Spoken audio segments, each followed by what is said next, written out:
కలుగునుగాక. ఆమేన్. దయచేసి సంగమంతా కూర్చోవడం మనవి.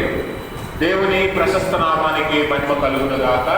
మన ప్రభు ప్రియరక్షకుడైన యేసు ప్రభుల వారి మనలను మన కుటుంబాలను సంరక్షించి తన హస్తాల చాటును భద్రపరిచి మరొక శుక్రవారం ఆయన సన్నిధిలో కూడుకొని ఆయన స్తుతించి గణపరిచే భాగ్యాన్ని మనకి ఇచ్చినందుకై మొదటిగా తండ్రి దేవుని కృతజ్ఞతాస్తుతులు చెల్లిస్తున్నాను.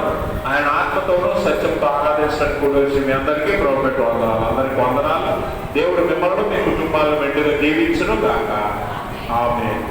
ఈ దినముకు ఏర్పాటు చేయబడ్డ లేఖన భాగము యెషయా గ్రంథము 65వ అధ్యాయము మొదటి 5 వచనాలను మనందరం చదువుగా విన్నాము. ఈ లేఖన భాగం నుంచి కొన్ని ప్రాముఖ్యమైన ఆత్మీయ విషయాలను మనము ధ్యానం చేద్దాం. వాస్తవానికి యెషయా గ్రంథం గురించి కూడా నేను చాలాసార్లు మీకు తెలియజేశాను. యెషయా గ్రంథాన్ని 3 భాగాలుగా విభజిస్తారు.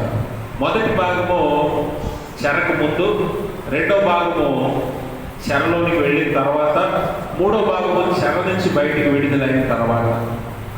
అయితే మనం గమనించాలి, ఇప్పుడు చదువుకున్న లేఖన భాగము 3వ భాగంలో ఉంది. యెషయా 3వ భాగంలో ఉంది. అయితే ఈ లేఖనంలో ప్రాముఖ్యంగా దేవుడు ప్రవక్త అయిన యెషయా ద్వారా తెలియజేస్తున్న మాట ఏంటంటే, దేవుడు ఇశ్రాయేలీయులను విసర్జిస్తున్నాడు, దేవుడు ఇశ్రాయేలీయులను విడిచిపెడుతున్నాడు. వాస్తవానికి ఇది జీర్ణించుకోలేని సత్యం. ఎందుకంటే భూమి మీద దేవుడు ఇశ్రాయేలు జనాంగాన్ని అత్యధికంగా ప్రేమించాడు. తన జ్యేష్ఠ కుమారునిగా ఎంచుకున్నాడు. ఇశ్రాయేలీయుల దీనస్థితిలో నుంచి ఉన్నతమైన స్థితికి వచ్చే వరకు దేవుడు వారితో ఉన్నాడు.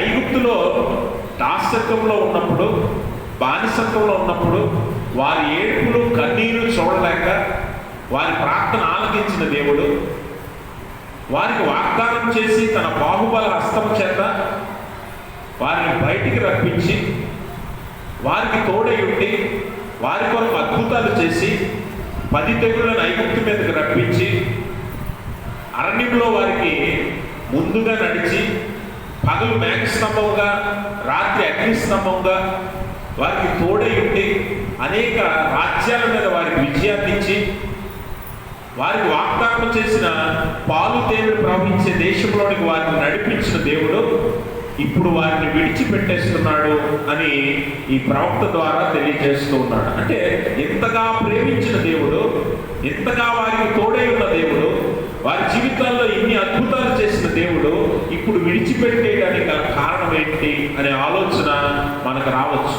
కానీ ఇశ్రాయేలీయులు ఏ పొరపాట్లు చేసి దేవుని ఉగ్రతకు లోనయ్యారో, ఏ తప్పిదాలు చేసి దేవుని ఉగ్రతకు పాత్రులయ్యారన్న సంగతి మనందరికీ ఒక ఆత్మీయ పాఠం. కాబట్టి దేవుడు ఇశ్రాయేలీయులను విడిచిపెట్టి అన్యులైనటువంటి మనందరికీ ఆయన చేరువవటం అనేది మనందరికీ దేవుడిచ్చిన ఆధిక్యత. కనుక ఈ లేఖనములు అంటాడు కదా, మొదటి వచనంలోనే, నన్ను వెతకని వారికి నేను దొరికి తిని, నేనున్నాను, ఇదిగో నేనున్నాను అని నా పేరు పెట్టబడని జనముతో చెప్పుచున్నాను. అనగా ఈరోజు అన్యులైనటువంటి మనందరము కూడా దేవుని ప్రణాళికలోనికి రావడానికి గల కారణము ఒక విధంగా ఇశ్రాయేలీయులు దేవుని విడిచిపెట్టడమే, దేవునికి దూరంగా వెళ్ళటమే మనందరినీ కూడా దేవుని ప్రణాళికలోనికి నడిపించింది. కాబట్టి గమనించండి, దేవుడు ఇశ్రాయేలుని ఎన్నుకున్నాడు కానీ లోకమంతటిని ఆయన ప్రేమించాడు, ప్రజలందరినీ ఆయన ప్రేమించాడు. అందరి కొరకు రక్షణ ప్రణాళికలు సిద్ధపరిచే భాగంలో ఈ నిబంధనలోనికి మనల్ని కూడా ఆయన రప్పించి మనందరినీ ఏకం చేస్తున్నాడు. అయితే ఇశ్రాయేలీయుని విడిచిపెట్టడానికి గల కారణం ఏంటి అని ఆలోచన చేస్తే దేవుడు అన్యులైనటువంటి మనందరినీ కూడా చేర్చుకున్నాడు, ఆ నిబంధనలోనికి మనల్ని రప్పించాడు. మనం అసలు ఆయన ఎరుగని వారము, ఆయన పేరు పెట్టబడిన జనాంగం అయినప్పటికీ మనందరినీ ప్రేమించి మన మీద ఆయన కనికరపడి రక్షణ నిబంధనలోనికి మనల్ని చేర్చుకున్నాడు. రోమపత్రిక 9వ అధ్యాయము 24వ వచనంలో అపొస్తలుడైన పౌలు తెలియజేసిన మాట ఏంటంటే,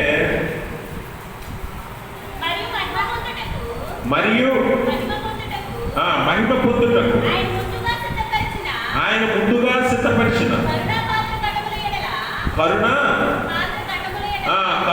పాత్ర ఘటముల ఎడల అనగా యూదులలో నుండి మాత్రము గాక అన్య జనులలో నుండి ఆయన పిలిచిన మన ఎడల తన మహిమైశ్వర్యమును కనపరచవలనని ఉన్నదేమి ఆ ప్రకారము నా ప్రజలు కాని వారికి నా ప్రజలనియు ప్రియురాలు కాని దానికి ప్రియురాలనియు పేరు పెట్టుదును. గమనించండి, మన అన్యులైనటువంటి మనలను కూడా ఆయన ఏం చేశాడట, తన ప్రణాళికలోనికి రప్పించి మనలను కూడా ఆ నిబంధనలో చేర్చుకున్నాడని ఈ లేఖనం ద్వారా మనకు తెలియజేస్తున్నాడు పౌలు. అయితే ఇప్పుడు గమనించవలసిన విషయం ఏంటంటే, మొట్టమొదటిగా ఎంచుకున్న ఇశ్రాయేలుని, మొట్టమొదటిగా జ్యేష్ఠ కుమారుడిగా పిలుచుకున్న ఇశ్రాయేలుని, అత్యధికముగా ప్రేమించిన ఇశ్రాయేలుని దేవుడు ఎందుకు విడిచిపెడుతున్నాడు అన్న సంగతి మనం అర్థం చేసుకోవాలి. ఎందుకంటే ఈరోజు ఇంతగా ప్రేమించి నిన్ను నన్ను కూడా దేవుడు విడిచిపెట్టడానికి కారణాలు ఉన్నాయి,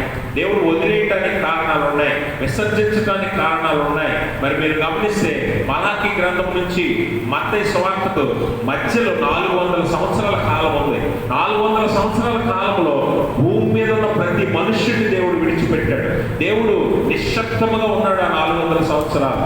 ఏ ప్రవచనాలు లేవు, ఎవరితోనూ దేవుడు దర్శనాల ద్వారా మాట్లాడలేదు, ఎవరితోనూ దేవుడు మాట్లాడకుండా నిశ్శబ్దంగా ఉన్నాడు. అందుకే ఆ కాలంలో భయంకరమైన పాపము నిండిపోయింది. అందుకే గలతీ పత్రికలో పౌలు చెప్పినట్లుగా కాలం పరిపూర్ణమైనప్పుడు దేవుడు తన కుమారుడిని పంపించును అన్నట్లుగా మత్తయి సువార్త ప్రారంభంలోనే దేవుడు యేసు ప్రభువుని పంపిస్తాడు. కాబట్టి 400 సంవత్సరాలు భూమి మీద పాపము విపరీతంగా పెరిగిపోయింది. దేవుడు మాట్లాడకపోతే, దేవుడు విడిచిపెట్టేస్తే భూమి మీద మానవుల స్థితి గతి ఎలా మారిపోతుందో ఆ 400 సంవత్సరాల్లో మనం చూడవచ్చు, చరిత్రలో దాన్ని మనం చదవచ్చు.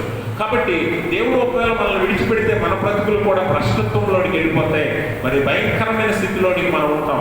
మరి కయీనుని దేవుడు విడిచిపెట్టినట్లుగా మనల్ని కూడా విడిచిపెట్టడానికి గల కారణాలు ఉన్నాయి. ఇశ్రాయేలును కూడా ఎందుకు విడిచిపెట్టాడో మనం తెలుసుకుంటే మనం కూడా జాగ్రత్త పడి విశ్వాస జీవితంలో ముందుకు వెళ్ళవచ్చు. కాబట్టి మొట్టమొదటిగా ఇశ్రాయేలీయులను దేవుడు విడిచిపెట్టడానికి గల మొదటి కారణం ఏంటో తెలుసా? అవిశ్వాసం. ఏంటి మొట్టమొదటి కారణం ఏంటి? అవిశ్వాసం.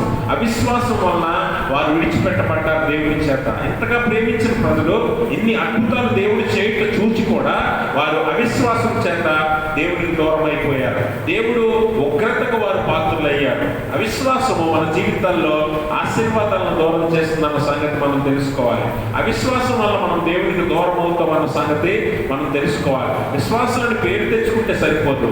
ఇశ్రాయేలీయులకు నా జ్యేష్ఠ కుమారుడు అని దేవుడు పేరు పెట్టాడు, కానీ ఇశ్రాయేలీయులకు దేవుడు నా ప్రియ జనాంగమని పేరు పెట్టాడు, కానీ దేవుడు పేరు పెట్టినంత మాత్రాన వారు రక్షణలోనికి వెళ్ళరన్న సంగతి గుర్తుపెట్టుకోండి. ఈరోజు మనందరము క్రైస్తవులమని, క్రీస్తు బిడ్డలమని మనం పేరు పెట్టినంత మాత్రాన మనందరికీ ఆ పేరు అందరూ ఇచ్చారు. అంటే లోకమంతా మనల్ని ఏమని పిలుస్తుంది?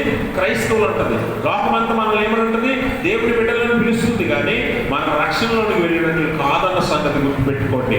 రక్షణ అనుభవం పొందాలంటే దేవునికి ఇష్టలుగా ఉండాలి. అందుకనే అవిశ్వాసులుగా ఉన్నవారు ఎవరు కూడా దేవునికి బిడ్డలవ్వరు, దేవుని రాజ్యానికి వారసులవ్వరు.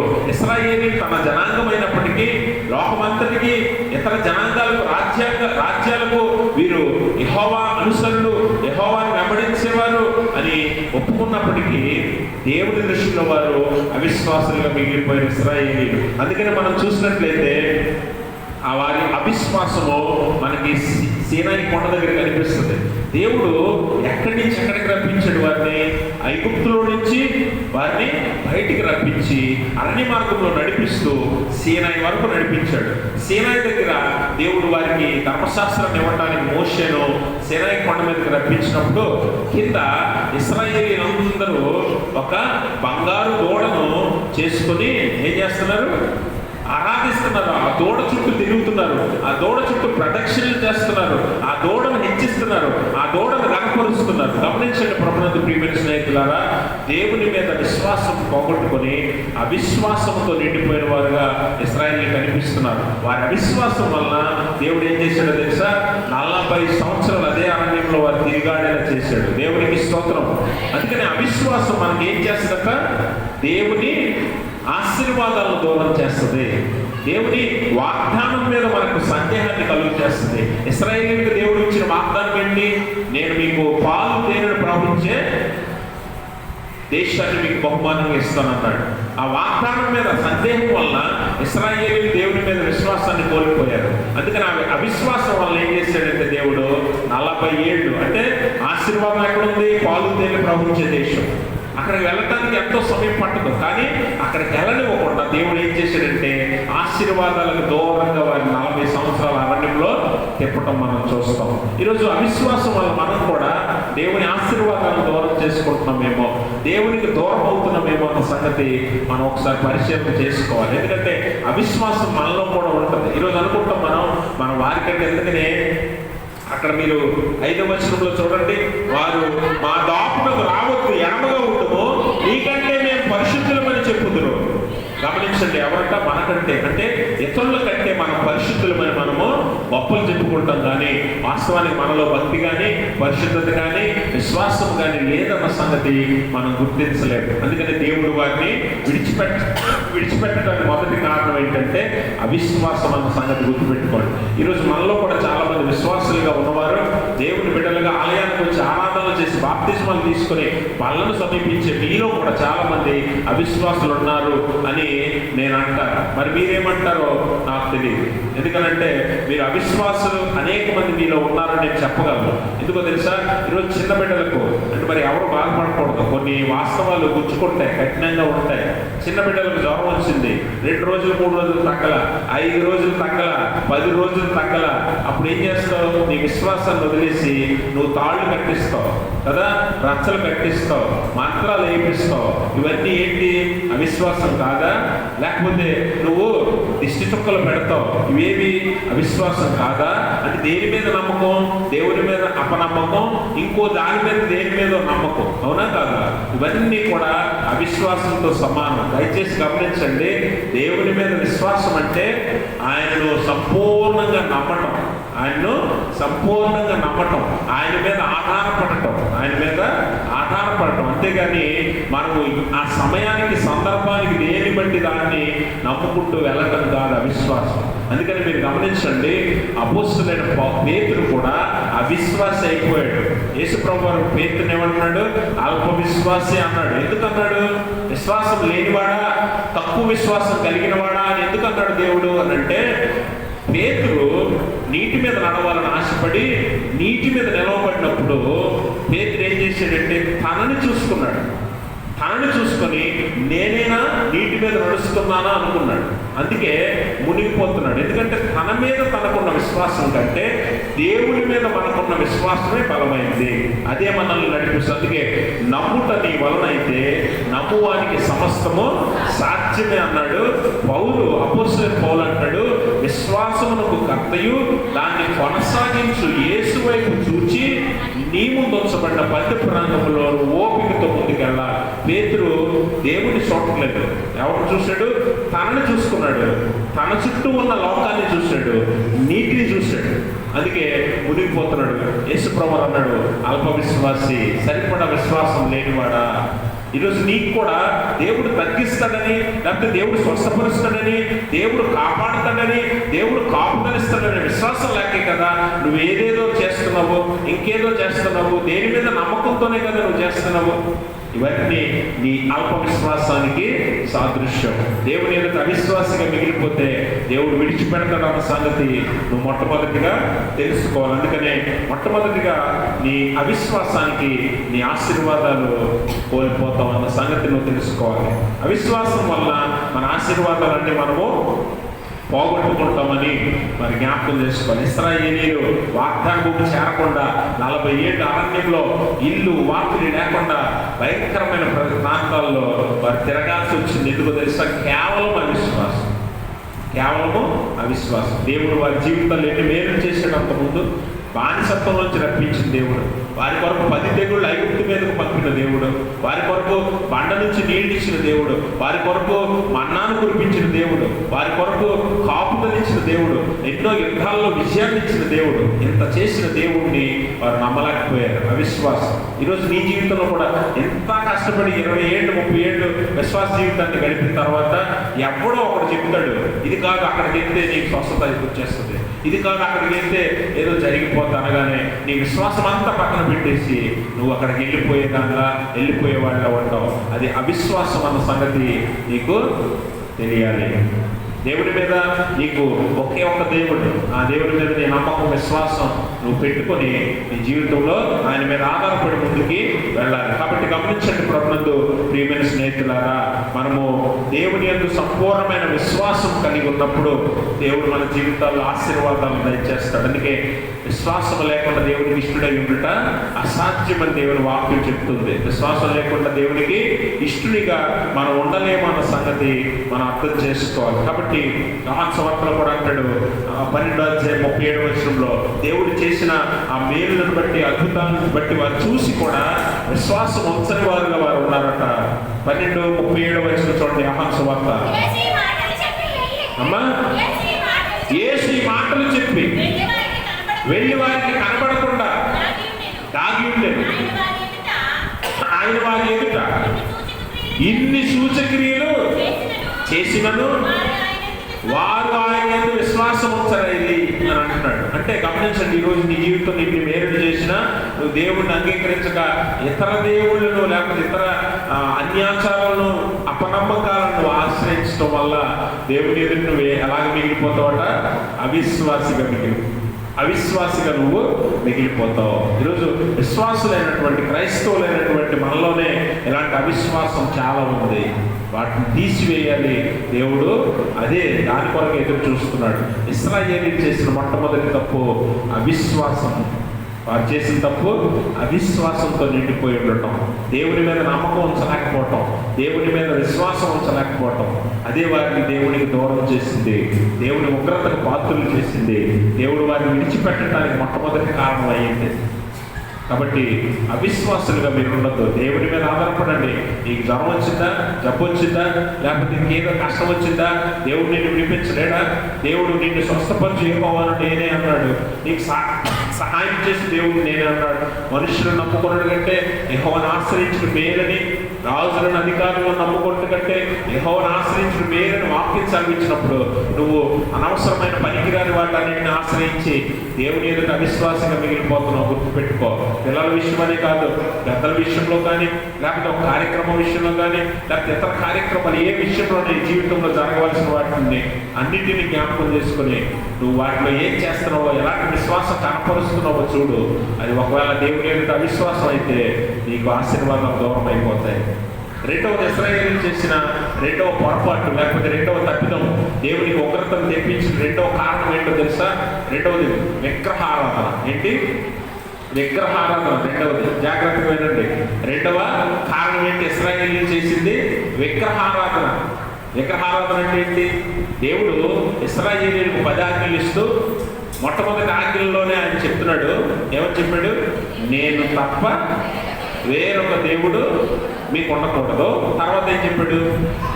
పైన ఆకాశం అందే కానీ, కింద భూమి అందే కానీ, భూమి కింద నీళ్లలో కానీ ఏ రూపమును మీరు ఇప్పుడు మీరు క్లియర్గా చెప్పండి. విగ్రహారాధన అంటే ఏంటి? విగ్రహారాధన అంటే ఏంటి? చాలామంది ఎవరు ఉంటారు తెలుసా? విగ్రహారాధన అంటే ఇతర దేవుళ్ళ దేవతల విగ్రహాలను ఆరాధించడమేమో అనుకుంటారు. అవునా? చాలామంది ఏమనుకుంటున్నారు? ఇతర దేవుళ్ళ దేవతల విగ్రహాలను ఆరాధించడమేమో విగ్రహారాధన అనుకుంటున్నారు. కానీ దేవుడి ఉద్దేశం మీరు గమనించాలి. ఈ మర్మాన్ని జ్ఞాపకం చేసుకోండి జాగ్రత్తగా. దేవుడు మొదటి మాట ఏం చెప్పాడు? నేను తప్ప వేరొక దేవుడు మీకు ఉండకూడదు. మీరు భూమి మీద కానీ, ఆకాశం మీద కానీ, నీటిలో కానీ ఏ విగ్రహాన్ని మీరు రూపాన్ని కానీ మీరు చేసుకోకూడదు. ఇప్పుడు చెప్పండి, మీకు దేవుడు ఎవరు? మీ దేవుడు ఎవరు చెప్పాలి. అవునా? ఇప్పుడు మీరు విగ్రహం చేసి ఎవరు చేయాలి? అంటే దేవుడు ఏ ఉద్దేశంతో చెప్తున్నాడో తెలుసా? నాకు మీరు ఏ విగ్రహం పెట్టకూడదు. ఏ ప్రతిమను చేయకూడదు. ఇది దేవుడి ఉద్దేశం. అంతేగాని బయట దేవుళ్ళ దేవతల విగ్రహాలు తెచ్చి పెడతారని కాదు. అర్థమైందా?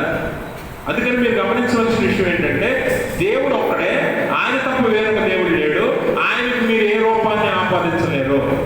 ఇది దేవుడు చెప్పింది ఇశ్రాయేలీయులకి. ఇశ్రాయేలీయులు ఏం చేశారు? ఇప్పుడు ఇందాక మనం మొదట చెప్పాం కదా, సీనాయి కొండ కింద ఏం చేస్తున్నారు? వాళ్ళు బంగారు దూడ చేశారు. దేవుడు ఏం చెప్పాడు? ఆకాశంలో కానీ, భూమి మీద కానీ, భూమి కింద నీళ్ళలో కానీ, భూమి మీద తిరిగి వెళ్ళి జంతువులు. బంగారు దూడ ఎక్కడ తిరుగుతుంది? భూమి మీదగా. మరి ఇశ్రాయేలీయులు కొన్ని దేవతలను దేవుళ్ళను కూడా ఆరాధించారు. కనానీయుల దేవుళ్ళ దేవతలను కూడా ఆరాధించారు ఇశ్రాయేలీయులు. అందులో అష్టారోత్ ఒకటి, బయలు ఒకటి. ఇంకా ఆ ఐగుప్తు ప్రాంతంలో చాలా భయంకరమైన విగ్రహారాధన ఉంది. కొంతమంది పక్షుల రూపాలను దేవుళ్ళుగా దేవతలుగా చేసుకుని ఆరాధిస్తే, కొంతమంది చతుష్పాద జంతువులను అనగా భూమి మీద తిరిగే 4 కాళ్ళ జంతువులను ఆరాధించేవారు. కొంతమంది నీటిలో తిరిగే జంతువులు అనగా మకరం లేకపోతే మొసలి ఇలాంటి జంతువుల రూపాలను విగ్రహాలుగా చేసుకొని దేవుళ్ళగా దేవతలుగా ఆరాధించేవారు. దేవుడు అందుకనే మొట్టమొదటిగా ఆజ్ఞించాడు, నేను తప్ప వేరే దేవుడు మీకు ఉండకూడదు. మీరు ఆకాశమందు కానీ, భూమి మీద కానీ, నీళ్లలో కానీ ఏ జంతువు రూపాన్ని, ఏ జీవి రూపాన్ని నాకు ఆపాదించకూడదు మీరు. అంటే దేవుడు ప్రత్యేకం అని చెప్పి ముందుగానే చెప్పాడు. కానీ ఇశ్రాయేలీయులు ఏం చేశారంటే, కనాన దేశాన్ని వారికి బహుమానంగా ఇచ్చాడు, పాలు తేనె ప్రవహించే దేశాన్ని. ఆ దేశంలో ఉన్న కనానీయులందరినీ వెళ్ళగొట్టమని దేవుడు ఆజ్ఞించాడు. మొట్టమొదటిగా హివ్వీలను, హిత్తీలను, పెరిజీలను, యెబూసీలను వీరందరినీ కూడా అక్కడి నుంచి వెళ్ళగొట్టమని దేవుడు ఆజ్ఞించాడు ఇశ్రాయేలీయులకి. వీళ్ళు ఏం చేశారంటే, యెబూసీలతో కొన్ని రహస్య దేవుడిని అడగకుండా కొన్ని నిబంధనలు చేసుకున్నారు యెబూసీలతో. మీరు న్యాయాధిపతులు అలాగే అంతకుముందు ఇశ్రాయేలు చరిత్ర, యెహోషువ గ్రంథము ఇవన్నీ చదివితే మీకు దేవుడు ఇశ్రాయేలు జీవితంలో ఏం ఆజ్ఞనిచ్చాడు, ఇశ్రాయేలీలు ఏం చేశారు అన్నది మీకు తెలుస్తుంది. చరిత్ర, ఇశ్రాయేలు చరిత్ర, యెహోషువ గ్రంథం చదవండి.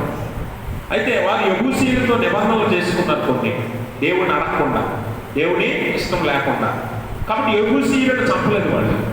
అందరినీ చంపారు కానీ, అందరినీ తోలివేశారు కానీ ఈ యెబూసీలను చంపల. యెబూసీలు వారి మధ్య కొంతమంది ఉండిపోయారు. అలాగే కొంతమంది ఇతర జాతుల వారు, ఇతర తెగల వారు కూడా వారి మధ్య ఉండిపోయారు, కనానీయులు. అయితే వారు ఆరాధించే దేవుళ్ళు దేవతలను కూడా మీరు అలవాటు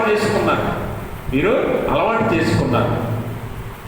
వారి దేవుళ్ళని దేవతలను కూడా ఆరాధించడం నేర్చుకున్నారు. వారి దేవుడి దేవతలు ఎవరంటే అష్టారోతు, అలాగే బయలు, ఇంకా అనేక దేవుళ్ళు దేవతలు, మోలేకు, ఇవన్నీ కూడా పాత నిబంధనలు మనం చూస్తాం కదా. అయితే మీరు గమనించండి, ఈ దేవుళ్ళని దేవతలను దేవునికి ప్రతిగా పెట్టుకున్నారు. అందుకనే దేవుడు ఆగ్రహించాడు, దేవుని కోపం. ఈరోజు నీ భర్తకి ఇచ్చే విలువ ఇంకొక వ్యక్తికి ఇస్తే ఎలా ఉంటుంది? నీ భర్తకి ఇవ్వాల్సిన విలువ నువ్వు ఇంకొకరికి ఇచ్చావు అనుకో ఎలా ఉంటుంది? నీ భార్యకి ఇవ్వాల్సిన విలువ నువ్వు ఇంకొకరికి ఇచ్చావు అనుకో ఎలా ఉంటుంది? దేవుడు కూడా అందుకనే ఆగ్రహించాడు. దేవుడి పాపం కూడా అందుకే ఇశ్రాయేలు మీద రగులుకుందన్న విషయాన్ని గుర్తుపెట్టుకోవాలి. దేవుడిని అంగీకరించి దేవుడి పేరు పెట్టబడిన ప్రజలుగా నువ్వు దేవుని సన్నిధికి పిలువబడిన నువ్వు ఇంకొకరికి అదే విలువిస్తుంటే దేవుని ఆగ్రహము, దేవుని ఉగ్రత నీ మీద తప్పక వస్తుంది. ఆనాడు ఇశ్రాయేలీనే దేవుడు విడిచిపెట్టలేదు. ఈరోజు నిన్నైనా నన్నైనా దేవుడు విడిచిపెడతాడు అన్న విషయాన్ని గుర్తుపెట్టుకో. దేవుడు విసర్జిస్తాడు. అందుకని విగ్రహారాధన బహు భయంకరమైనది. ఈరోజు దేవునికి కూడా రూపాలు ఇస్తున్నాం మనం కదా. ఈరోజు చాలా మంది మనలో ఎంత విగ్రహారాధన ఉందంటే, దేవుడికి రూపం ఇవ్వద్దని దేవుడు స్పష్టంగా చెప్తే, బయటికి వెళ్ళిన తర్వాత మనకి ఎక్కడో ఇప్పుడు మనం చాలా చర్చిల్లో లేకపోతే ఆలయాల్లో మనం చూస్తుంటాం, యేసుప్రభు వారి బొమ్మ కూడా చేస్తుంటాం చాలా మంది. యేసుప్రభు వారి బొమ్మ కూడా దేవుడే అన్నట్టుగా మనం చూస్తుంటాం. ఈరోజు అంత అవిశ్వాసం ఉన్నాం ఇప్పుడు మనం. గమనించండి, దేవుడి ఉగ్రత ఇశ్రాయేలీనే విడిచిపెట్టలేదు, నిన్ను నన్ను విడిచిపెట్టదు. అందుకని జాగ్రత్త కలిగి ఉండాలి. దేవుడి వాక్యం ఏం చెప్తుందో తెలుసుకొని మనము దాని ప్రకారం నడుచుకోవాలి. మన ఇష్టానికి ఇప్పుడు దేవుడికి ఒక రూపం పెడుతున్నారు, యేసుప్రభువు ఎలా ఉంటాడు అని ఒక బొమ్మ వేస్తున్నారు, దాన్ని నువ్వు అంగీకరిస్తున్నావు అంటే ఆలోచించి విగ్రహారాధికులుగా మీరు మారిపోతున్నారు. ఆ బొమ్మ ఎక్కడైనా కనిపిస్తే దానికి కూడా దండం పెట్టే విశ్వాసం క్రైస్తవులు ఉన్నారు తెలుసా. దానికి కూడా దండం పెట్టే క్రైస్తవులు ఉన్నారు. అందుకనే దేవుడి వాక్యం జాగ్రత్తగా తెలుసుకొని మనం ముందుకెళ్ళాలి. ఇశ్రాయేలీయులు కూడా ఇలాగే మరి విగ్రహారాధికులుగా మారిపోయారు. కాబట్టి గమనించండి, వారు ఎవరో పెట్టారని మనం కూడా అలా పెట్టకూడదు. వారు ఎవరో చెప్పారని మనం కూడా దాన్ని నమ్మకూడదు. దేవుడి వాక్యం ఏం చెప్తుందో చూసుకొని ముందుకు వెళ్ళాలి. అర్థమైందా? కాబట్టి గమనించండి, దేవుని దృష్టిలో విగ్రహారాధికులుగా మనం ఉండిపోకూడదు. ప్రత్యేకంగా నూతన నిబంధనలో క్రైస్తవులైనటువంటి మనకు విగ్రహారాధన అంటే ఏంటి? దేవుని వాక్యం ఏం చెప్తుంది? కొలస్సీ పత్రిక 3వ అధ్యాయము 5వ వచనం చదవండి. కావున భూమి మీదనున్న మీ అవయవులను అనగా జారత్వమును, అపవిత్రతను, కామాతురతను, దురాశను, విగ్రహారాధన అయిన ధనాపేక్షను, విగ్రహారాధన అయినా ఏంటి? ఈరోజు అత్యాస విగ్రహారాధన అయింది. ఈరోజు అత్యాస విగ్రహారాధన అయింది. ఈ భూమి మీద ఈ లోకంలో ఉన్న దురాశ కానీ, అత్యాస కానీ, లేకపోతే ధనాపేక్ష కానీ, కామాతురత కానీ, జాగ్రత్తము కానీ, లేకపోతే అవినీతి కానీ, ఇవన్నీ మీకు ఏమై ఉన్నాయి? ఇప్పుడు అక్కడ ఏమంటున్నాడు? మీ అవయవములు ఏమై ఉన్నాయి అంటే మనలో కలిసిపోయాయి, మనలో మిళితమైపోయాయి, మనలో లీనమైపోయాయి. ఈరోజు విగ్రహారాధన వంటి ధనాపేక్ష కానీ, లేకపోతే కామాతురత కానీ, లేకపోతే జాగ్రత్తం కానీ, లేకపోతే ఇతర ఏ లోక సంబంధమైన గుణాలు అయినా సరే మనకు ఎలా మారిపోయాట? అవయవాల్లో మారిపోయాయి. అంటే మనలో ఉండిపోయాయి, ఇంకా జీర్ణించిపోయాయి, మనలో నరాల్లో ఇంకిపోయాయి. అందుకని ఈరోజు మనము బొమ్మను చూసి దేవుడు అనుకుంటున్నాం, విగ్రహాన్ని చూసి దేవుడు అనుకుంటున్నాం, లేకపోతే ఇతరులను చూసి అసూయపడతాం, ఇతరులను ద్వేషిస్తాం, డబ్బు కోసం అత్యాస పడతాం, ధనాపేక్ష మనలో ఉంటుంది. ఇవన్నీ మనలో కలిసిపోయి అవి లేకుండా మనం బతకలేము అన్నట్టుగా ఉన్నాయి. అవునా కదా? అవి లేకుండా మనం బతకలేము, అంతగా మనలో లీనమైపోయి. అందుకనే పౌలు ఏమంటాడంటే మీ అవయవములైన వీటిని విసర్జించండి, లేకపోతే దేవుడు మిమ్మల్ని విసర్జిస్తాడు. వీటిని వదలకపోతే దేవుడు మిమ్మల్ని వదిలేస్తాడు. ఎందుకంటే మీలో ఇంకిపోయాయి. ఇవి లేకుండా బతికే మనుషుడు ఈరోజు ఎక్కడ కనిపించట్లా. అందుకే మనలో ధనాపేక్ష ఉంటుంది, లేకపోతే అసూయ ఉంటుంది, అత్యాస ఉంటుంది, ద్వేషం ఉంటుంది. ఇవన్నీ కూడా మనలో ఎందుకు వస్తున్నాయంటే వీటిని మనలో కలుపుకొని ఐక్యం చేసుకున్నాం. అవి లేకుండా మనం బతకలేమన్నట్లుగా బ్రతుకుతున్నాం. అవే మనకు విగ్రహారాధన. దేవుడి దృష్టికి అంగీకారం కానిది అదే. అందుకే ఈ హలోక సంబంధమైన ఈ అవయవాలను మీరేం చేయాలట? విసర్జించాలి. వీటిని విడిచిపెట్టకపోతే దేవుడు ఖచ్చితంగా మిమ్మల్ని విడిచిపెడతాడని ఈ లేఖనం ద్వారా మనము తెలుసుకోవాలి. కాబట్టి గమనించండి, విగ్రహారాధన అనేది అనగా దేవుని కంటే దేన్నైతే నువ్వు ప్రేమిస్తావో ఎక్కువగా అదే విగ్రహారాధన. అది నువ్వు బొమ్మే తెచ్చి పెట్టక్కర్లా. బొమ్మలు పెడుతున్నారు, అది విగ్రహారాధన, అది వేరే విషయం. కానీ దేవుని కంటే ఎక్కువగా దేన్నైతే ప్రేమిస్తావో దేవుడి దృష్టికి అది విగ్రహారాధన ఎంచబడుతుంది, అది విగ్రహారాధన ఎంచబడుతుంది. కాబట్టి గమనించండి ప్రియమైన స్నేహితులారా, మనము ఈ రాత్రి దేవుడి వాక్యం ద్వారా తెలుసుకోవాల్సింది ఏంటంటే దేవుడు మనకు ఒక్కడే, ఆయన తప్ప ఇంకొక దేవుడు లేడు. ఆయనకు ఏ ప్రతిభను మనం ఆపాదించలేం, ఏ రూపాన్ని ఆపాదించలేం. అలాగే దేన్ని దేవుని కంటే ఎక్కువగా మనం ప్రేమించలేం. అప్పుడు దేవుడు మనల్ని ప్రేమిస్తాడు, అప్పుడు దేవుడు మనల్ని అంగీకరిస్తాడు. కాబట్టి గమనించండి, దేవుని దృష్టిలో విగ్రహారాధికులుగా ఉండిపోతున్నారేమో, దేవుని దృష్టిలో విగ్రహారాధికులుగా మనము ఉంటున్నామేమో. ఎందుకంటే కొన్నిసార్లు కొంతమందికి దేవుడి కంటే మనుషులు ఎక్కువైపోతారు, దేవుడి కంటే మనుషులే గొప్ప అయిపోతారు. కొంతమందికి మనుషులే దేవుళ్ళు అవుతారు. కొంతమంది మనుషులు ఏం చెప్తే అదే, ఇంకా ముందు వెనక ఏముండదు. ఏదో అంటారు కదా సామెత, గుడ్డెద్దు వచ్చి ఎక్కడ పడింది? చేలోనే ఎందుకు పడింది? రోడ్డు మీద పడచ్చుగా. రోడ్డు మీద పడితే నష్టమే లేదు, అవునా కదా? చేలో పడితేనే నష్టం. అందుకని గుడ్డెద్దు వచ్చి ఎక్కడ పడితే నష్టం. అప్పుడు గుడ్డెద్దు వచ్చి ఎవరైనా ఒకటి చెప్పాడు అనుకోండి, కొంతమంది దేవుళ్ళు అయిపోతారు కదా మనుషులు. వాళ్ళు చెప్పారు అనుకోండి, ఎలా ఉంటుందంటే వాళ్ళు ఏం చెప్తే అదే, ముందు వెనక ఏమి ఉండదు, ముందుకు వెళ్ళిపోవడమే గుడ్డిగా. అది కాదు, దేవుడి వాక్యం బట్టి మనం జీవించాలి. అందుకని పౌలు ఏమంటాడంటే మేము వెలిచూపు వల్ల కాదు కానీ దేనివల్ల? విశ్వాసం వలన. మేము విశ్వాసం వల్ల బతుకుతున్నాం, విశ్వాసం వల్ల నడుస్తున్నాం అంటాడు. ఎక్కడి చూసిన విశ్వాసం? దేవుని వలన, వాక్యం వలన. అందుకే వాక్యం ఏం చెప్తే దాన్ని బట్టి జీవించాలి. విశ్వాసిగా పేరు పెట్టుకోవడం గొప్ప కాదు. నిజమైన విశ్వాసంగా జీవించాలి. క్రీస్తు అనుచరులుగా క్రీస్తును ధరించుకొని జీవించాలి. క్రీస్తును లోకానికి చూపించాలి. అది దేవుడు కోరుకుంటున్నాడు. అంతియోక్యలో మొట్టమొదట శిష్యులు క్రైస్తవులు అనబడివి అని ఉంటుంది అపోస్తల కార్యాల గ్రంథంలో. ఎందుకు క్రైస్తవులు అని పిలువబడ్డారట? వారు క్రీస్తుని లోకానికి చూపించారు, క్రీస్తుని ధరించుకున్నారు. క్రైస్తవుడు అంటే ఎవడు? క్రీస్తుని ధరించుకున్నవాడు. కాబట్టి క్రీస్తుని లోకానికి చూపించేలా నువ్వు బతకాలి. అంతేగాని మనుషులు చెప్పే మాటలు బట్టి గుడ్డిగా నువ్వు ఏది వింటే అది నమ్మేసి దాన్ని బట్టి నువ్వు జీవించకూడదు. అది అవిశ్వాసిగా దేవుని ఎదుటి నేను నిలబెడుతుంది. విగ్రహారాధికురాలుగా దేవుని ఎదుటి నేను నిలబెడుతుంది. కాబట్టి గమనించండి ప్రభుత్వం ప్రియమైన స్నేహితులారా, కొంతమంది ధనాపేక్ష ఎంత అవుతుందంటే డబ్బులు రాగానే మొహాన్ని గుర్తేసుకుంటారు కదా. కొంతమంది డబ్బులంటే అంత ఇష్టం, డబ్బులంటే అంత ప్రేమ, డబ్బులంటే అంత అపేక్ష. కానీ వాస్తవానికి అది కూడా మానవ నిర్మితమైన ఒక వస్తువు అన్న సంగతి, అవసరతకి ఉపయోగపడే ఒక కేవలం వస్తువు అన్న సంగతి మనం గుర్తుపెట్టుకోవాలి. అందుకనే డబ్బు ఎంత ఉండాలట? అవసరం ఎంతైతే అంతే ఉండాలి. అంతకు మించి ఎక్కువైతే మనకు చాలా నష్టం. ధనాపేక్ష సమస్త కీడులకు మూలము అనే వాక్యం ముందే చెప్పింది. కాబట్టి దాని మీద అపేక్ష మనకు నష్టాన్ని కలుగు చేస్తుంది. దేవుని ఎదుట మనల్ని విగ్రహారాధికులుగా నిలవబెడుతుంది. గుర్తుపెట్టుకోండి. అందుకనే మనం దేన్ని ఎంత ఉంచాలో, ఎంత ప్రేమించాలో అంతవరకే ప్రేమించాలి. కానీ దేవుడి కంటే ఎక్కువగా ప్రేమించకూడదు. మూడవది చివరిగా దేవుడు ఇశ్రాయేలును విడిచిపెట్టడానికి గల కారణం ఏంటంటే, మూడవ ప్రాముఖ్యమైన కారణం ఏంటంటే వేషధారణ. ఏంటి? హిపోక్రసీ అంటే వేషధారణ అంటే మనం పైకి ఒకలాగా లోపల ఒకలాగా. పైకి చక్కగా మనం భక్తుల్లాగా విశ్వాసుల్లాగా కనిపిస్తాం, కానీ లోపల మన ఆలోచనలు, తలాంతులు, మన విశ్వాసం, మన నమ్మకం, మన కోరికలు, మన ఇతర విషయాలన్నీ కూడా వేరు.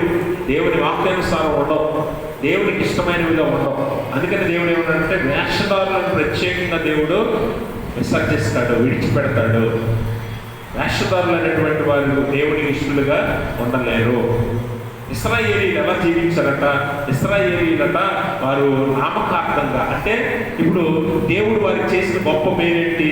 వారి పితరులను ఎన్నుకున్నాడు, వారి పితరులను ఆశీర్వదించాడు, వారి పితరులను బట్టి తరతరాలను ఆశీర్వదిస్తున్నాడు. అందుకని వారు నామకార్థంగా ఎలాగా మారారంటే కేవలం నామకార్థ విశ్వాసాలుగా మారిపోయారు. అంటే మా తండ్రి, మా పితరులైన అబ్రహామును దేవుడు దీవించాడు, ఇస్సాకుని, యాకోబును దీవించాడు, తర్వాత 12 గోత్రాలను దీవించాడు. కాబట్టి మేము వారి వారసులం. కాబట్టి వారు పూజించిన, ఆరాధించిన ఆ దేవుడిని మేము ఆరాధించాలి. కాబట్టి మేము సంవత్సరానికో లేకపోతే నెలకో లేకపోతే 6 నెలలకో కుదిరినప్పుడు, తప్పనిసరి అన్నప్పుడు ఆలయానికి వెళ్తాం, ఆరాధనలో కూర్చుంటాం, అర్పణలు ఇస్తాం, బలులు అర్పిస్తాం. కానీ మా పనులు మావే, మా జీవితం మాదే అన్నట్లుగా నామకార్థ జీవితాన్ని జీవించారు. అందుకనే దేవుడు అంటాడు యెషయా గ్రంథం 29వ అధ్యాయము 13వ వచనం ఒకసారి చదవండి. ప్రభు ఇలా సెలవిచ్చి ఉన్నాడు, ఈ ప్రజలు నోటి మాటతో నా యొద్దకు వచ్చుచున్నారు, పెదవులతో నన్ను కనపరుచుతున్నారు, కానీ తమ హృదయములు నాకు. ఇప్పుడు చెప్పండి, దేవుడు అంటున్నాడు ఇశ్రాయేలీని ఎందుకు విసర్జించాడు తెలుసా? ఇశ్రాయేలీలు నోటి మాటతో ఆయన దగ్గరికి వస్తున్నారు, పెదవులతో మాత్రమే ఆయనను స్తుతిస్తున్నారు, కనపరుస్తున్నారు, కానీ వారి హృదయాలు దేవుడికి ఎలా ఉన్నాయట? దూరముగా ఉన్నాయి. అంటే హృదయంలో దేవుడు లేడు, హృదయంలో దేవుడు లేడు. హృదయంలో దేన్నో నింపుకున్నారు, హృదయంలో దేన్నో ఉంచుకున్నారు, హృదయంలో ఇంకేదో ఆలోచిస్తున్నారు. వారి హృదయాలు ఏమాత్రం దేవుడికి సమీపంగా, దగ్గరగా లేవు. అందుకే దేవుడు వారిని విసర్జిస్తున్నాడు, అందుకే దేవుడు వారిని ఒప్పుకోవట్లేదు, అందుకే దేవుడు వారికి దూరంగా ఉన్నాడు అన్న సంగతి మనం గుర్తించాలి. అంటే నామకార్థంగా ఆలయాల్లో కూర్చొని, నామకార్థంగా ఆరాధనలో ఉండి, నామకార్థంగా క్రైస్తవులను పిలిపించుకుంటే మనం కూడా దేవుడికి దూరస్థులుగానే ఉండిపోతాం. ఎందుకంటే దేవుడికి కావాల్సింది నీ పెదవులు, లేకపోతే నీ మాటలు కాదు, లేకపోతే నీ ఆరాధనలు కాదు, నీ పాటలు కాదు. ఏం కావాలట? నీ హృదయం కావాలి. అందుకే ఈరోజు చాలా మంది నువ్వు ఎంత గొప్ప పాట అయినా పాడొచ్చు, ఎంత గొప్పగా వాక్యమైనా చదవచ్చు, లేకపోతే ఎంత గొప్పగా వాక్యమైనా బోధించవచ్చు, లేకపోతే పరిచర్యలో పాల్పొంపులు పొందొచ్చు. నువ్వు ఎన్ని చెయ్యి, నీ హృదయం దేవుడికి దూరంగా ఉన్నంత కాలం నువ్వు దేవుడి దృష్టికి వేషధారిగానే మిగిలిపోతావు, వేషధారిగానే మిగిలిపోతాం. అందుకనే మత్తయి సువార్తలో యేసు ప్రభువు వారు వేషధారులైన శాస్త్రుల పరిశీలన చూసి అంటున్నాడు, 23వ అధ్యాయం 27వ వచనం అంటున్నాడు, అయ్యో వేషధారులైన శాస్త్రులారా, పరిశీలారా, మీరు ఎలా ఉన్నారట? సున్నము కొట్టిన సమాధుల వలె పోలి ఉన్నారు. అవి వెలుపల శృంగారముగాను అగుపడతాయి, కానీ లోపల చచ్చిన వారి ఎముకలతోనూ సమస్త కల్మషముతోనూ నిండి ఉండును. గమనించండి, సున్నం కొట్టిన సమాధుల వలె వారు ఉన్నారని దేవుడు వేషధారులను పోల్చి చెప్తున్నాడు. అంటే బయటికి చక్కని భక్తుల్లాగా తెల్లని వస్త్రాలు ధరించుకొని దేవుని ఆలయాల్లోకి వస్తారు, ఆరాధనలోకి వస్తారు. శాస్త్రులు పరిచయాలు అంతే కదా, నామకార్థంగా దేవుడిని ఆరాధించేవారు, నామకార్థంగా ధర్మశాస్త్రాన్ని బోధించేవారు. కానీ ఈరోజు విశ్వాసులైనటువంటి వారు కూడా ఆనాటి శాస్త్రులు పరిచయం వలె ఉన్నారు. నామకార్థంగా ఆలయానికి వస్తారు, నామకార్థంగా బలను సమీపిస్తారు, నామకార్థంగా బాప్తిస్మాలు తీసుకుంటారు, కానీ దేవుడి దృష్టికి హృదయాలను దగ్గరగా ఉంచిన వారుగా ఉండరు అన్న సంగతి గుర్తుపెట్టుకోండి. అందుకనే మనం జ్ఞాపకం చేసుకోవాల్సింది ఏంటంటే, దేవుడికి అత్యంత కోపాన్ని, ఉగ్రతను తెప్పించే కారణాలు ఒకటి ఏంటంటే వేషధారణ. ఈరోజు మన సంఘ విశ్వాసం కానివ్వండి, యవన బిడ్డలు కానివ్వండి, చూడండి, యవనస్తులు ఇప్పుడు ఆదివారము క్రైస్తవులు, ఇతర వారాల్లో లోకానుసారమైన వారుగా జీవిస్తారు. ఇక్కడ జరిగే పండగల్లో ఉంటారు, బయట జరిగే పండగల్లో కూడా ఉంటారు. ఇక్కడ జరిగే ఉత్సవాల్లో ఉంటారు, బయట జరిగే ఉత్సవాల్లో కూడా ఉంటారు. కొంతమందికి బయట ఉత్సవాలే గొప్ప, తెలుసా? కొంతమందికి బయట ఉత్సవాలే గొప్ప. గమనించండి ప్రభువునందు ప్రియమైన స్నేహితులారా, నువ్వు దేవుడికి దూరం అవుతున్నావు, దేవుడి దృష్టికి నువ్వు వేషధారిగా మిగిలిపోతున్నావు, దేవుడి దృష్టికి అల్ప విశ్వాసంగా ఉండిపోతున్నావు, దేవుడి దృష్టికి నువ్వు దూరస్తునిగా, అనగా ఇశ్రాయేలీలు ఎలాగైతే దూరమైపోయారో, దేవుని ఉగ్రతను, దేవుని కోపాన్ని వారు రగిల్చారో, అలాంటి విశ్వాసిగా ఉంటే మాత్రం బహు భయంకరమైన స్థితిని నువ్వు ఎదుర్కోవాల్సి ఉంటుంది. అందుకనే ఇందాక మనం పాడిన పాటలో, నాడు వచ్చినట్లు కాదు నేడు వచ్చుట, ఇప్పుడు వచ్చినప్పుడు మాత్రం తీర్పుతో వస్తాడు ఆయన. బహు భయంకరమైన స్థితిలో మనల్ని నిలబెడతాడు. ఈరోజు ఉన్నట్లుగా దేవుని కృప ఉండదు ఆ రోజు. ఇది కృప మాత్రం. కాబట్టి నువ్వెన్ని చేసినా నిన్ను క్షమిస్తున్నాడు. అందుకనే ఇశ్రాయేలీయులు అంటున్నాడు, తమ ఆలోచనల 2వ వచనం, తమ ఆలోచనలు అనుసరించి చెడు మార్గమును నడుచుకొనొచ్చు, లోబడనల్లోని ప్రజల వైపు దినమంతి నా చేతులు. కృపాకాలంలో ఉన్నాం కాబట్టి దేవుడు ఎప్పటికీ నీ వైపు తిరిగి 2 చేతులు చాచించాడు. సిలువలో కూడా నీ కోసం 2 చేతులు చాచాడు. మరి నువ్వు ఆయన అంగీకరించి మరలి వస్తే మాత్రం నేను అంగీకరిస్తాడు, చేర్చుకుంటాడు, ఒప్పుకుంటాడు. ఒకవేళ కాదుకూడదంటే సమయం మించిపోయిన తర్వాత అయితే రెండవసారి ఆయన వచ్చేది ఎలాగంట, పదము సింహం వల్లే తీర్పరిగా ఆయన వస్తాడు, న్యాయాధిపతిగా ఆయన వస్తాడు, ఖడ్గము చేతబట్టుకొని వస్తాడు, తీర్పులో భయంకరమైన స్థలంలో నేను నిలబెడతాడు. నీ విగ్రహారాధన, నీ వేషధారణ, నీ అవిశ్వాసం నిన్ను దేవుడికి దూరం చేస్తుంది. ఈ లోకంలో ఆశీర్వాదాలను రుచి చూడకుండా చేస్తుంది. కాబట్టి గమనించండి ప్రభువునందు ప్రియమైన స్నేహితులారా, మనం దేవుని దృష్టికి సున్నము కొట్టిన సమాధుల్లాగా పైకి విశ్వాసం అని చెప్పుకొని, పైకి మనం భక్తులు అని చెప్పుకొని లోకానికి మనము నమ్మికను కల్పించవచ్చేమో, కానీ దేవుని దృష్టికి మనం ఎన్నడూ కూడా నమ్మికను కల్పించలేము. దేవుని దృష్టిలో మనం అవిశ్వాసాలుగానే మిగిలిపోతాం, వేషధారులుగానే ఉండిపోతాం, లేకపోతే విగ్రహారాధనలుగానే ఉండిపోతాం. అది దేవుని ఉగ్రతకు, దేవుని కోపానికి మనల్ని పాత్రలు చేస్తుంది. దేవుని దృష్టిలో మనము పాపులముగా, విడవబడ్డ వారుగా, విసర్జించబడ్డ వారుగా మిగిలిపోతాం. ఆనాడు ఇశ్రాయేలీయులు ఎలాగైతే విడవబడ్డారో, అరణ్యంలో మనం చూస్తాం కదా, అనేక మంది వారు చనిపోయారు. ఇశ్రాయేలీయులు ఎవరు కూడా ఆశీర్వాదాన్ని చూడాల, వాగ్దాన భూమిని చూడాల. ఎందుకు తెలుసా? వారి అవిశ్వాసం, విగ్రహారాధన, అలాగే వారి వేషధారణ. కాబట్టి ఈరోజు నీ విశ్వాసము, నీ భక్తి ఎలా ఉందో చూసుకో. దేవుడు నీకు ఇచ్చిన వాగ్దాన భూమి అనగా పరలోకాన్ని చేరేలాగా నువ్వు విశ్వాసాన్ని కలిగి ఉన్నావా? ఒకవేళ నీ విశ్వాసం అవిశ్వాసంగా మారిపోయిందా? మనుషులను బట్టి, లోకాన్ని బట్టి అవిశ్వాసులుగా బతుకుతున్నారా? లేకపోతే వేషధారులుగా బతికేస్తున్నారా? లేకపోతే విగ్రహారాధికులు అనగా దేవుడి కంటే ఎక్కువగా దేవుని ప్రేమించి నువ్వు లోకంలో జీవిస్తూ దేవుడికి దూరం అయిపోయావా? అయితే నువ్వు వాగ్దానం నువ్వు చేరకపోవచ్చు. కాబట్టి ఆ వాగ్దానాన్ని నువ్వు చూడకపోవచ్చు. తీర్పులో నువ్వు ఎడమవైపు నిలబడవచ్చు. దయచేసి గమనించండి. దేవుడు ఆ ఉగ్రతను నీ మీద రప్పించుకోమునిపే నీలో ఉన్న అవిశ్వాసాన్ని తీసేసి, నీలో ఉన్న విగ్రహారాధనను విసర్జించి, నీలో ఉన్న వేషధారను వదిలేసి దేవుడికి ఇష్టడిగా, నిజమైన విశ్వాసిగా, దేవుడి బిడ్డగా, దేవుడి జనాంగంగా మీరు జీవించాలి. అట్టి స్థితి దేవుడు తన పరిశుద్ధాత్మ ద్వారా మనందరికీ దయచేయును గాక. ఆమేన్.